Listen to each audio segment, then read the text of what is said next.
एक 10 साल की लड़की पिंकी अपने माँ बाप के साथ मार्केट में घूम रही है।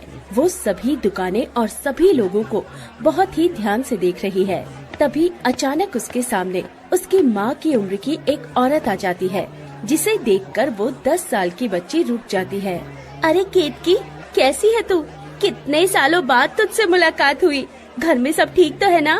10 साल के बच्ची के मुंह से ये बात सुनकर केतकी हैरान हो जाती है। अरे बेटा, आपको मेरा नाम कैसे पता? कमाल करती हो केतकी, तुम अपनी सबसे अच्छी सहेली अंजलि को भूल गई। मैं अंजलि हूँ, जरा अपना कान इधर लाना। केतकी एक नजर पिंकी के माँ बाप की तरफ देखती है, फिर धीरे से वो अपने कान पिंकी के पास ले जाती है। बोलो बेटा, क्या बात है? केतकी, तुम्हें याद है आज से 25 साल पहले मेला देखने के लिए तुमने अपने ही घर से 5 किलो गेहूँ चुराए थे और बेच दिए थे। इतना कहकर पिंकी जोर जोर से हंसने लगती है और अपने माँ बाप के साथ वहाँ से चली जाती है। लेकिन केतकी हैरान रह जाती है। ये बात तो सिर्फ मुझे और अंजलि को ही पता थी, इसे कैसे पता चली? आखिर कौन थी ये बच्ची? पिंकी के इसी बर्ताव की वजह से उसके माँ बाप भी परेशान रहते थे। जन्म के 3 साल बाद से ही पिंकी उल्टी सीधी बातें करती रहती थी। इसीलिए आज वो लोग पिंकी के कहने पर उसे एक गांव में लेकर आए हैं। पिंकी इस गांव में आकर बहुत खुश है। वो बस एक मकान ढूंढ रही है। कुछ देर बाद पिंकी अपने माता पिता के साथ एक दुकान पर आती है। ये देखो इन महाशय को, इतने साल हो गए, आज तक दुकान वैसी की वैसी है। ये कहते हुए पिंकी उस दुकान के अंदर घुस जाती है। दुकानदार रमेश चौंक जाता है। अरे बेटा, क्या देख रही हो? क्या चाहिए तुम्हें? बदला। है? ये कौन सी चॉकलेट होती है बेटा? इस नाम की चॉकलेट तो मैंने आज तक नहीं सुनी। मैंने बोला ना, मुझे बदला चाहिए, और वो भी अपनी मौत का। आज भी आपके शरीर से वैसी ही बदबू आती है। आज भी आप हफ्ते में 3 बार ही नहाते हैं या नहाना बंद कर दिया? रमेश मन ही मन कुछ सोचने लगता है। मैं हफ्ते में सिर्फ 3 दिन ही नहाता हूँ। ये बात तो सिर्फ उसको ही पता थी और किसी को नहीं। चलिए छोड़िए और बताइए, हमारा बेटा वरुण कैसा है? अब ये सुनकर रमेश के तो पसीने छूट जाते हैं। रमेश अपने माथे का पसीना पोंछते हुए पिंकी से पूछता है। बेटा, एक बात बताओ, तुम आखिर हो कौन? कहीं किसी देवी का रूप तो नहीं हो? मैं और कोई नहीं, आपकी पत्नी अंजलि हूँ। रमेश उसकी बात सुनकर चौंक जाता है, लेकिन उसे उसकी बात पर विश्वास नहीं होता। बेटा, ये लो, मेरी तरफ से चॉकलेट खाओ और घर जाओ। इसी तरह मैंने शादी के दिन तुमसे एक गजरा लाने को कहा था, तब तो नहीं दिया था। तुमने मुझसे क्या कहा था कि सुशीला भाभी क्या सोचेंगी, भैया क्या सोचेंगे? रमेश का मुंह खुला का खुला रह जाता है। क्या हुआ, याद है या भूल गए? याद है, लेकिन तुम्हें ये सब। तभी पिंकी को गुस्सा आ जाता है और चीखते हुए कहती है, 10 बार बता चुकी हूँ कि मैं आपकी पत्नी अंजलि हूँ, जो कि आज से 12 साल पहले मर चुकी थी। एक बार में समझ नहीं आता क्या? अब रमेश की हालत खराब हो जाती है। उसे समझ ही नहीं आ रहा था कि वो 10 साल की पिंकी ही अंजलि है। चलो ठीक है, अब मैं तुम्हें वो बात बताने वाली हूँ जो कि सिर्फ एक पत्नी को ही पता हो सकती है। कौन सी बात? आपको अपनी सुहाग रात तो याद ही होगी। हाँ। उस दिन जैसे ही मैं दूध का गिलास लेकर आई थी, वैसे ही धक्का लगने की वजह से वो गरम गरम दूध आपके ऊपर गिर गया था, जिससे आपके कंधे पर एक निशान भी बन गया था। अब रमेश सन्न रह जाता है। उसे अब थोड़ा थोड़ा यकीन होने लगा था। क्या हुआ? अगर अब भी यकीन न हो तो आपकी दाहिनी जांघ पर 3 तिल हैं। तुम मेरे साथ घर चलो। रमेश पिंकी को घर ले जाता है। रमेश को सब कुछ याद आने लगता है। अंजलि नाम की लड़की ब्याह कर रमेश के घर आती है। कहीं शादी करके अंजलि के साथ मैंने गलत तो नहीं किया? क्या मैं उसे सारी खुशियाँ दे पाऊंगा? क्या मैं पति धर्म निभा पाऊंगा? इतने में रमेश की पत्नी अंजलि दूध का गिलास लेकर कमरे में आती है। रमेश उसे देखते ही खड़ा हो जाता है और गिलास में हाथ लगने की वजह से गरम दूध रमेश के ऊपर ही गिर जाता है। माफ कर दीजिए, गलती से हो गया। नहीं अंजलि, गलती मेरी थी, मैं अभी आता हूँ। अगले दिन अंजलि अपने सास ससुर और रमेश के भैया भाभी सबके लिए नाश्ता बनाती है। सब बहुत खुश होते हैं। बहू ने चाय अच्छी बनाई है। और मैं क्या जहर बनाती हूँ? सब हंसने लगते हैं। शाम को रमेश अकेला बहुत परेशान होता है। अंजलि उसके पास जाती है। क्या हुआ? सुहाग रात वाले दिन से लेकर आज तक मैं जब भी आपको देखती हूँ परेशान ही देखती हूँ। नहीं, ऐसी कोई बात नहीं है अंजलि। तो फिर कैसी बात है? अरे आखिर मैं कब तक दूसरों की दुकानों पर काम करता रहूंगा। मैंने कुछ पैसे इकट्ठे किए थे, सोचा था खुद की दुकान करूंगा, पर क्या? कहाँ गए पैसे? जब भैया भाभी से दुकान डालने की बात की तो उन्होंने मेरे ही इकट्ठे किए हुए पैसों से मेरी शादी करा दी। अब कुछ नहीं बचा मेरे पास। बस इतनी सी बात? अरे तुम एक औरत हो, तुम्हारे लिए ये इतनी सी बात होगी, पर एक गरीब बेरोजगार आदमी के लिए ये बहुत बड़ी बात है। देखिए, शादी में आपके पैसे खर्च हो गए, कोई बात नहीं। आप मेरे सारे गहने गिरवी रख दो, उससे इतना पैसा तो मिल ही जाएगा कि आप एक बहुत अच्छी दुकान खोल सकते हो। अंजलि के जिद करने पर रमेश उसकी बात मान लेता है और वो अंजलि के गहने गिरवी रखकर अगले ही दिन से काम पर लग जाता है और कुछ ही दिनों में एक बहुत ही अच्छी दुकान खोल लेता है। 2 महीने बीत जाते हैं, दुकान अच्छी चलने लगती है, सब लोग बहुत खुश होते हैं। रमेश और अंजलि अमीर हो जाते हैं, लेकिन रमेश की तरक्की से उसके भैया भाभी को जलन होने लगती है। देखो, तुम्हारा छोटा भाई आज कहां से कहां पहुंच गया और हम लोग आज भी भिखारी के भिखारी हैं। तो अब क्या कर सकते हैं, सबकी अपनी अपनी किस्मत है। उस दुकान में अपनी हिस्सेदारी मांगो ना। अंजलि की वजह से रमेश आज इस मुकाम पर है, इसलिए वो मुझे हिस्सा नहीं लेने देगी। तो रास्ते के कांटे को ही हटा दो। ये सुनकर रमेश के भैया का दिमाग हिल जाता है। लेकिन इसके लिए तो प्लान बनाना पड़ेगा ताकि सांप भी मर जाए और लाठी भी ना टूटे। करीब आधी रात को रमेश का भाई चुपके चुपके किचन में जाता है और गैस ऑन करके भाग जाता है। रोज की तरह अंजलि चाय बनाने के लिए जैसे ही गैस जलाती है वैसे ही किचन आग पकड़ लेती है और अंजलि की वहीं पर जलकर मौत हो जाती है। पूरा परिवार, खास तौर पर रमेश अंदर से टूट जाता है। उसका भाई अब दुकान का सारा प्रॉफिट खुद लेने लगता है। एक बार फिर से रमेश गरीब हो जाता है। रमेश को ये सब पता नहीं था, उसे सिर्फ ये पता था कि उसकी बीवी रसोई में आग लगने के कारण मर गई थी। लेकिन अंजलि, मुझे यकीन नहीं हो रहा है कि तुम फिर से वापस आ गई। पता है, तुम्हारे जाने के बाद मैं फिर से बेकार हो गया हूँ। अब फिर से सब ठीक हो जाएगा। तुम्हारे माँ बाप अभी भी जिंदा है अंजलि, वो तुमसे मिलकर बहुत खुश होंगे। अब पिंकी अपने पिछले जन्म वाले माँ बाप से मिलती है और पूरी कहानी बताती है। सब बहुत खुश होते हैं। अंजलि, तुम कल मेरे घर आना, देखना चाहता हूँ खाना इस जन्म में भी वैसा ही बनाती हो या भूल गई। कल मैं जरूर आऊंगी और कल ही मेरे कातिल के बारे में सबको पता चल जाएगा। अगले दिन पिंकी रमेश के घर जाती है, सबसे मिलती है और रमेश अपने भैया भाभी को भी बता देता है कि पिंकी ही अंजलि है। ऐसा करने को पिंकी ने ही रमेश से कहा था। पिंकी खाना बनाती है और सभी खाते हैं। अरे वाह, खाना तो आज भी वैसा ही बनाती हो। पिंकी सबको एक एक गुलाब का गुलदस्ता गिफ्ट करती है। अरे बेटा, ये क्यों? मेरे डैडी की फूलों की दुकान है तो सोचा अपने पिछले जन्म वाले ससुराल वालों के लिए लेती जाऊं। इतना कहकर पिंकी वहाँ से चली जाती है। रात में रमेश के भैया भाभी आपस में बातें कर रहे थे। उसी रात हमने मिलकर अंजलि को मारा था। किचन में गैस का वॉल्व आपने ही खोला था सारी रात। ये वापस कैसे आ गई? चुप करो, दीवारों के भी कान होते हैं। पूरी दुनिया इसे सिर्फ एक हादसा समझती है। मुझे तो डर लग रहा है, कहीं अंजलि ने हमसे बदला लेने के लिए तो दूसरा जन्म नहीं लिया। अरे जो एक बार मर जाता है वो कभी वापस नहीं आता। ये तो पिंकी अभी बच्ची है, फिल्में ज्यादा देखती होगी, इसलिए ये सब कहानी बता रही है। इसका मतलब अंजलि ने दोबारा जन्म नहीं लिया? अरे नहीं, ऐसा कुछ नहीं होता। उस बच्ची का मैं दिल नहीं तोड़ना चाहता था, इसलिए उसकी हाँ में हाँ मिला दी मैंने।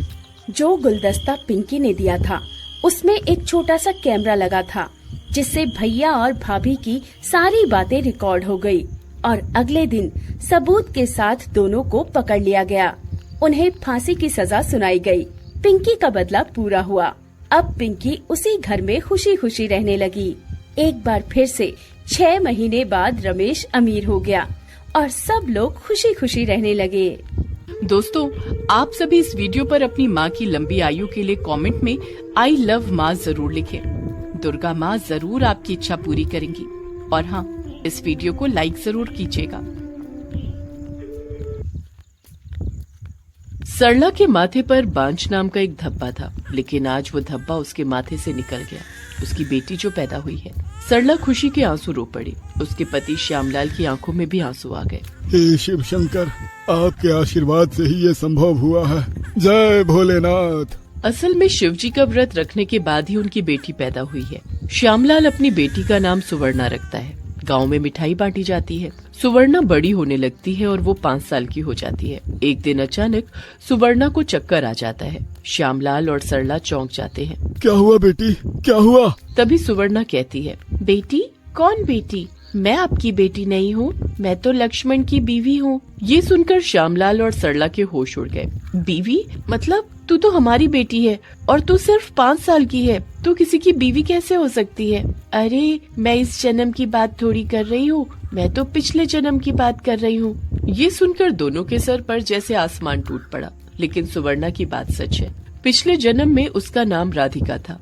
राधिका की शादी बनारस में एक घर में हुई थी। उसके पति का नाम लक्ष्मण था। राधिका, तुम बहुत सुंदर हो। आज से तुम्हारी सारी चीजों का भार मैं लेता हूँ। मैं भी आपको खुश रखने का भार लेती हूँ। दोनों एक बेहतर जिंदगी के सपने बुन रहे थे, लेकिन उसी वक्त राधिका की जेठानी तुलसी अपने ही मन में जहर घोल रही थी। इस राधिका का कुछ करना पड़ेगा। आते ही घर को मुट्ठी में कर लिया इसने। ऐसा ही चलता रहा तो ये शातिर औरत मेरे सास ससुर से सारी प्रॉपर्टी अपने नाम करवा लेगी। सच में राधिका से सभी खुश थे। उसकी सास जानकी और उसके ससुर मदन लाल राधिका से प्यार करने लगे थे। राधिका दोनों का बहुत ख्याल रखती थी। राधिका बहुत गरीब घर से थी, इसलिए पहले मदन लाल इस शादी से खुश नहीं था, लेकिन आजकल वो बात बात पर राधिका को बुलाता है। एक दिन मदन लाल ने जानकी से कहा, जो भी हो जानकी, राधिका बहुत अच्छी है। हम दोनों का कितना ख्याल रखती है। हाँ, बड़ी बहू तो हमारे लिए कुछ भी नहीं करती। राधिका के आने के बाद जैसे घर का माहौल ही बदल गया है। दोनों ऐसे ही बातचीत कर रहे थे और उसी वक्त तुलसी वहाँ से जा रही थी। तुलसी ने दोनों की बातचीत सुन ली।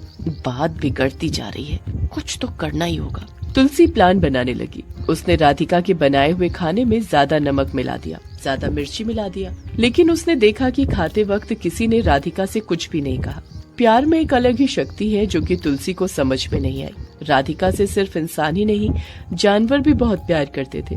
हर सुबह घर के बाहर एक गाय आती थी और राधिका उसे बची हुई रोटी खिलाती थी। हे गौ माता, मुझे आशीर्वाद देना और मेरे परिवार का ख्याल रखना। ये सुनकर वो गाय राधिका के और पास आती थी और उसके शरीर में अपना सर रख देती थी। ऐसे ही दिन बीतते गए। राधिका गर्भवती हो गई। घर में खुशी छा गई और तुलसी की परेशानी बढ़ती चली गई। मेरी शादी हुए 5 साल हो चुके हैं, लेकिन अभी तक मेरा एक बच्चा नहीं हुआ और ये अभी गर्भवती हो गई। ऐसे ही चलता रहा तो मेरा इस घर में कोई सम्मान नहीं रहेगा। लेकिन राधिका ने तुलसी से कहा, दीदी, मेरा बच्चा मतलब आपका बच्चा, आप चिंता मत करो, हम दोनों मिलकर उसे बड़ा करेंगे। लेकिन इस बात से तुलसी और गुस्सा हो गई। जले पर नमक छिड़कना कोई तुमसे सीखे राधिका, बहुत अपमान कर लिया तुमने मेरा। राधिका को 7 महीने हो गए और उसकी गोद भराई का दिन आ गया और तुलसी ने गोद भराई के खाने में कुछ दवाई मिला दी। राधिका ने वो खाना खा लिया और 2 महीने बाद राधिका की एक अपाहिज बेटी पैदा हुई। अरे ये क्या हुआ? हमारे घर को किसकी नजर लग गई? भगवान असंतुष्ट है हमसे, पता नहीं हमने कौन सा पाप कर दिया। तुलसी मन ही मन खुश हुई। बहुत अच्छा हुआ मुझे तो बड़ा मजा आ रहा है। इतनी देर से सुवर्णा अपने माता पिता को यही कहानी सुना रही थी। उसने देखा कि आसपास बहुत सारे लोग आ गए हैं और मन लगाकर सब कुछ सुन रहे हैं। सुवर्णा के चुप होते ही उसके पिता श्यामलाल ने कहा, उसके बाद क्या हुआ? उसके बाद मैं शिवजी के लिए व्रत रखने लगी और उसके कुछ ही दिनों बाद मेरे पति की नौकरी चली गई। ये बोलते हुए सुवर्णा की आंखों में आंसू आ गए। सुवर्णा बोलती रही। लक्ष्मण की नौकरी जाने के बाद उसकी भाभी और भैया अलग हो गए और राधिका के सास ससुर लक्ष्मण और राधिका के साथ ही रहने लगे। लक्ष्मण काम ढूंढता रहा और राधिका अपनी बेटी का और घर का ध्यान रखने लगी। राधिका अपनी बेटी को लेकर एक डॉक्टर के पास गई। डॉक्टर साहब ने कहा, देखिए, आपकी बेटी ठीक तो हो जाएगी, लेकिन एक जटिल ऑपरेशन करना होगा जिसके लिए 10 लाख रुपए की जरूरत है। ये सुनकर राधिका के होश उड़ गए। उस दिन घर लौटकर राधिका बहुत रोई। इस जन्म में शायद मैं अपनी बेटी को ठीक नहीं कर पाऊंगी। 10 लाख रुपए भला कहाँ से लाऊंगी मैं? हे शिव शंकर, हम पर दया कीजिए। ये सब देखकर लक्ष्मण के बड़े भाई अंतिल बहुत खुश होते थे। अंतिल और तुलसी मिलकर राधिका की बुराइयां करते थे। बहुत अच्छा हुआ इन लोगों के साथ, अभी मरो तुम लोग। लेकिन वो कहते हैं ना, एक इंसान चाहे हार मान ले, लेकिन एक माँ कभी हार नहीं मानती। राधिका ने भी हार नहीं मानी। वो सिलाई का काम करने लगी। लक्ष्मण भी सिलाई के काम में राधिका की मदद करने लगा। उसी पैसों से घर चलने लगा और उसमें से ही थोड़ा थोड़ा करके पैसा राधिका एक गुल्लक में जमाने लगी। ऐसे करते करते 3 साल हो गए। एक दिन राधिका के पास एक बड़ा डिजाइनर आया। हेलो, सुना है आप अच्छे कपड़े सिलते हो, मेरे लिए काम करेंगी? महीने में 1 लाख रुपए मिलेगा। महीने में 1 लाख? इसका मतलब कुछ ही महीनों बाद मैं मेरी बेटी को ऑपरेशन करवा सकती हूँ। राधिका ने हाँ कर दी। लेकिन अंतिल और तुलसी को जब ये पता चला तब वो लोग होश खो बैठे। मेरी सैलरी 20,000 है और ये कल की छोकरी महीने का 1 लाख कमाएगी। नहीं नहीं, ये नहीं हो सकता। सुनिए जी, एक काम करते हैं, राधिका को इस दुनिया से ही उठा देते हैं। दोनों ने मिलकर एक प्लान बनाया। राधिका को कपड़ों की डिलीवरी देने थोड़ा दूर जाना होता था। राधिका डिलीवरी देकर लौट ही रही थी कि एक सुनसान सी सड़क पर उसके सामने अंतिल और तुलसी चले आए। अरे भैया भाभी, आप यहाँ? हाँ, तेरा अंतिम संस्कार करने आए हैं। तुझे ऊपर पहुँचाने आए हैं। ये बोलकर दोनों ने राधिका के पेट में चाकू घुसेड़ दिया। राधिका का देहांत हो गया। उसके बाद दोनों ने मिलकर राधिका की बॉडी को जंगल में एक जगह पर दफना दिया। दोनों ने सोचा कि यहाँ से कभी कोई राधिका की बॉडी को ढूंढ नहीं पाएगा और वो दोनों बच जाएंगे। उधर राधिका के घर न लौटने पर सभी रोने धोने लगे। लक्ष्मण ने तो जीने की आशा ही छोड़ दी। सिर्फ अपनी बेटी के लिए वो जीता रहा। मदन लाल और जानकी ने खाना बंद कर दिया और दोनों बीमार हो गए। उधर राधिका की आत्मा स्वर्ग पहुंची तो शिवजी ने कहा, धरती लोक पर तुम्हारा काम अभी खत्म नहीं हुआ है। मैं तुम्हें फिर से भेज रहा हूँ, दोषियों को सजा दिलाना। उसी वक्त सरला शिवजी का व्रत रख रही थी और शिवजी से बच्चे की मांग कर रही थी। इसीलिए शिवजी ने राधिका की आत्मा को नए शरीर में डालकर सरला के पेट में भेज दिया। सुवर्णा ने अपनी बात खत्म की। श्यामलाल, सरला, गांव वाले सभी रोने लगे। मुझे अभी बनारस ले चलो, मुझे दोषियों को सजा दिलवानी है, इसीलिए मेरा जन्म हुआ है। श्यामलाल और सरला सभी सुवर्णा को लेकर निकल पड़े। स्वयं शिवजी ने इस काम के लिए सुवर्णा को भेजा है। शिवजी का आदेश वो कैसे टाल सकते हैं। अगले ही दिन तीनों बनारस पहुंच गए और सुवर्णा रास्ता पहचान कर घर की ओर चलने लगी। उधर तुलसी और अंतिल पूरा घर हड़पने के चक्कर में मदन लाल, जानकी और लक्ष्मण से झगड़ा कर रहे थे। लक्ष्मण की बेटी बड़ी तो हुई थी, लेकिन वो अभी तक अपाहिज ही रह गई थी। उन लोगों का झगड़ा चल ही रहा था कि इतने में सुवर्णा वहाँ पहुँच गई। क्या हो रहा है ये सब? माँ जी, आप लोग चिंता मत कीजिए, अब मैं आ गई हूँ। सभी आश्चर्यचकित हो गए। कौन हो तुम बेटी? मैं राधिका हूँ, आपकी बहू।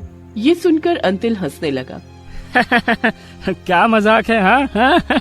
तभी वो गाय वहाँ पर आई और सुवर्णा को चाटने लगी। सुवर्णा ने कहा, देखो, एक जानवर को मैं याद हूँ और तुम दोनों मुझे मारकर भूल गए। क्या उल्टी सीधी बातें कर रही है लड़की? अभी चली जाए यहाँ से, नहीं तो एक थप्पड़ मारूंगी। तुलसी ने सुवर्णा को थप्पड़ मारने के लिए हाथ उठाया और तभी श्यामलाल और सरला वहाँ पुलिस लेकर आ गए। रुक जाओ, तुम लोग खूनी हो। सुवर्णा यहाँ आने से पहले पुलिस स्टेशन गई थी, उसने हमें सब बता दिया है। चलो सब लोग। पुलिस अंतिल और तुलसी को पकड़कर जंगल ले गई। सुवर्णा ने जगह दिखाई और उसी जगह से राधिका की बॉडी को निकाला गया।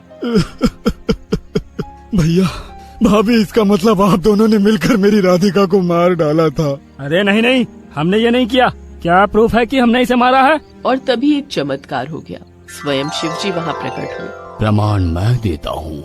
ये बोलकर शिवजी ने पुलिस को अपनी जादुई शक्ति से सब कुछ दिखा दिया। पुलिस ने दोनों को अरेस्ट कर लिया और वहाँ से लेकर चले गए। सब लोगों ने शिवजी को प्रणाम किया। मैं हमेशा मेरे भक्तों के साथ रहता हूँ, मैं अभी सब कुछ ठीक कर देता हूँ।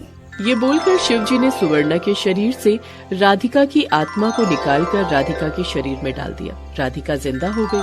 सुवर्णा के शरीर में उसकी खुद की आत्मा चली आई और सरला को भी अपनी बेटी मिल गई। शिवजी ने राधिका की बेटी को भी ठीक कर दिया और उसके बाद वो अदृश्य हो गए। ऐसे ही अंत में शिवजी ने सब कुछ ठीक कर दिया।